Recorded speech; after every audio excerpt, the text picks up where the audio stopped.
Giving that little taste of power, but I'm gonna go ahead and call it there in Star Soldier. All right, so review on Star Soldier.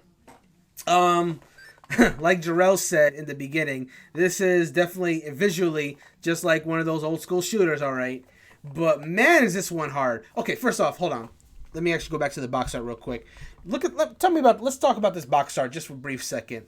Um, this is the most generic ass NES box art that I have seen.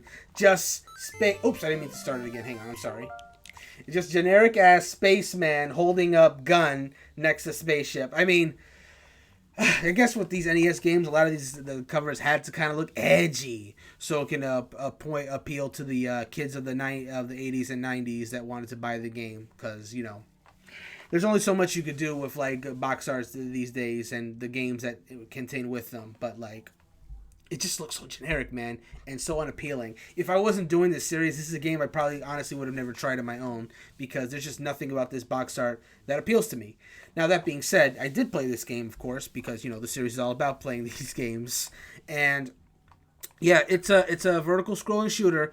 It's like a cross between Gradius and maybe something like Galaga, because you like in Gradius, you are getting power ups for your spaceship as you go. The ones that you have to earn, like you're shooting enemies, you can look for specific power up boxes, and in doing so, you get these power ups to make your ship nice and strong.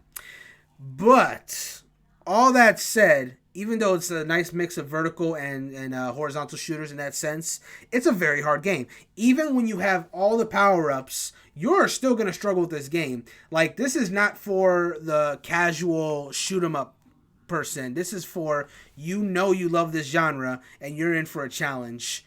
Like, I can't honestly recommend this game unless you're a big fan of this particular genre, because if something like Gradius or Twin Bee is like, an easy, quote, easy mode shoot 'em up game, this is definitely a hard mode hard mode shoot 'em up game.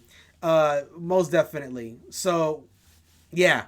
And there's 16 stages in this, and I couldn't even get through the first one without get it's hard. It's hard. And then I got to that Star Brain thing. And then, like all shoot 'em up games, if you want that gun to fire fast, you got to mash that button like really fast. And that ain't for everyone. Because that does, after a while, hurt the wrist, unless you're like conditioned for that, or you just have enough skill that you can compensate.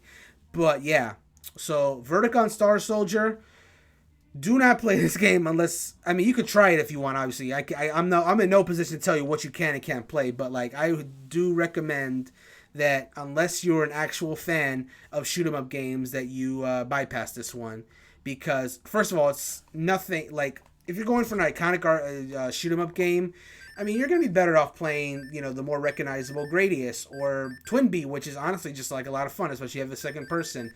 This is if you're looking for a challenge in addition to if those two games were easy to you, then you can move on to Star Soldier for a greater challenge, and then you can have fun with that. And then, of course, the Star Soldier special version, if you want to have the brief power fantasy where you have all the power-ups. You can definitely appreciate that more if you do the regular one and then do this one. But yeah, that's my thoughts on it. It is a shoot 'em up for the hardcore and will not appeal to really anyone else, if I'm being perfectly honest. So that's Star Soldier. Anyway.